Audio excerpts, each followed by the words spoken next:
Hi, I'm Alex. I'm the CEO of Tandem. Go to any mobility conference anywhere in the world and you'll hear about the amazing things happening in big cities like London, Berlin, and New York. The future of mobility in smart cities. It sounds fantastic, and a lot of it is. But across Europe, more than half of the population lives in small towns and more rural areas, places that have been almost exclusively ignored by most mobility tech companies. Tandem is building the future of mobility for these smaller places. This is Benny. Benny lives with his family and a number of other low-income families in a new housing development called Stanton Cross in Northamptonshire. He wants to work in Rushden, and as you can see, public transport isn't really an option for him.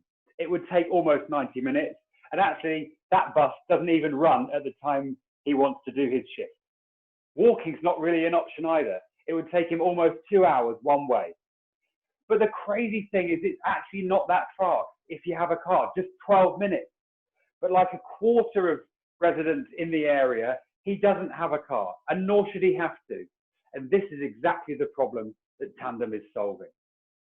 And so our solution is to partner with existing local taxi companies and enable passengers to share, paying for just their seat. So the service offered is a bit like a taxi, but because they're just paying for one seat, the price is like a local bus. And so with Tandem, our users can access jobs they otherwise couldn't. They do that at prices that are bus prices, not taxi prices. They pay the same price every day, regardless of whether they're sharing with one person or 7 other people. It saves them time, 12 minutes rather than an hour and a half, and it is a reliable service that they can use every single day. And so obviously there are elements of this model that are similar to things happening in huge cities, but this is the only model built specifically for these smaller towns. So one of the key differences with the big city models is that we are focused on core corridors. So with our service, you can't go anywhere within a town. We're not going to be able to solve all mobility problems. We're focused on core corridors, certain journeys where we know there's going to be a good amount of traffic. So for example, between the housing estate and that big center of employment just to the south. And we're building specific unique algorithms in partnerships with the University of Glasgow and Aberdeen to underpin that routing and matching. Our service is demand responsive, but it's not completely on demand, and nor is it fixed timetables. It's somewhere in between the two. Our service is asset light, and this is crucial. Again, because we're partnering with local taxi companies, we incur 0 costs when there's no journeys taking place. But because these existing local transport companies are there and quite significant in size, we are able to draw on their supply at any stage. All of those drivers are licensed paid taxi drivers. So this is not a carpooling service. We're not asking people to share each other's vehicles.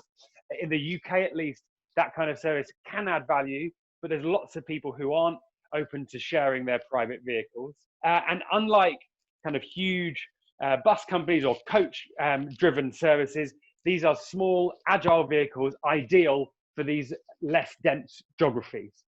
And finally, one of the other unique elements of our service is our partnerships with what we call journey generators. So far, with our pilot that we launched in October, these journey generators have been private sector employment agencies. And so they contribute to the cost of the service, meaning that even if we only get 1 or 2 passengers in the taxis, we're still able to cover the cost of the entire journey and we don't lose money.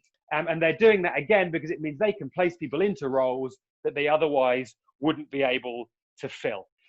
And the exciting thing about our pilot with our host, Northamptonshire County Council, is that we've been looking at how, for the first time, rather than having a private sector partner, we could do this with a public sector local authority. And Northamptonshire County Council is the first partner that we're talking about doing this with in the UK. But really excitingly, over the last month, we've also had a series of conversations with a similar small municipality in Denmark. And so just to summarize, our revenue model takes money from passenger fares. The journey generators, be they private sector or local authorities play this role as an underwriter. But crucially, because with these partnerships with local taxi companies, we are only paying for those vehicles anyway if there are paying passengers within them.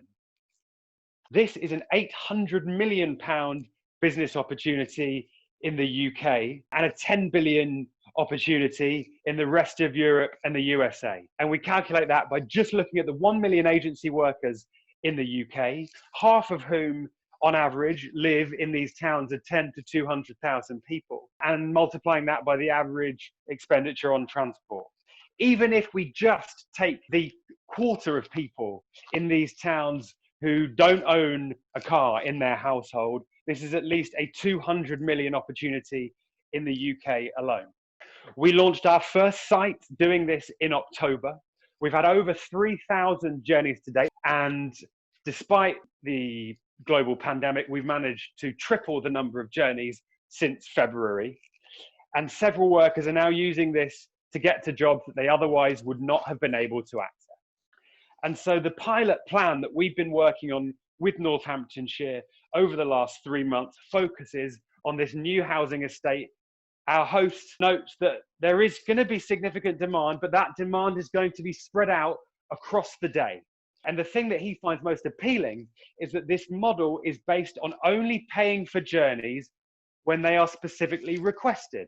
And so they're not paying, as they do for some other bus services locally, paying for an empty bus to drive around. And so since Vienna, the County Council have introduced us to the developer of the housing estate. And they have shared a series of data with us so that we can plan how this service is going to scale beyond the lifetime of the pilot. We've built a business case going back and forth with the local authority so that we can have them act as a journey generator for the first time. We know now that the service will operate with a maximum wait time of 30 minutes from booking. It will operate 7 days a week, off-peak and on-peak, offering prices exactly the same as other local bus services, and there will be zero costs when there are no passengers. There will be subsidies, though, when there's just low passenger numbers. And finally, we've been building on the technology. We launched with a very basic MVP for passengers to book with in October. And obviously that first MVP is live. The second MVP is preparing us for scale. As you'll see in this video, we have been turning what have been since October very manual processes and laying the foundations for scale, which obviously means slowly starting to remove those manual processes. So as you can see here, these are no longer spreadsheet-driven processes. Bookings that come into the system go here, they are matched together, they are allocated to a transport provider. And now that each of these steps is built within this system, the foundations are laid to automate more and more of those steps. So as passenger numbers continue to grow, we can continue to provide a world-class service. So the next steps are to launch as soon as Rushden Lakes reopens, initially underwritten by HiReach if we're successful today, then continuing to automate more and more elements of the tech product, auto dispatch being the next function. And then if the pilot's successful, Northamptonshire County Council are going to tender to run the service on a longer basis using something called Section 106 funding. And then we're also looking to secure funding for a feasibility study in partnership with the Danish municipality we talked about earlier. We think we're the right team to make this happen. Hugh and I have scaled organizations before. I've built businesses supporting communities like the ones we're operating in here. Hugh was formerly CTO of HiReach, Australia's fastest growing startup in 2017. And Tat-Seng has a range of commercial experience from his time as a management consultant and an early stage investor himself. And I'd like to leave you with a few words from one of our first 3,000 passengers. Hello, my name is Ratana Chai and I work at Urban Outfitters warehouse in Rushden.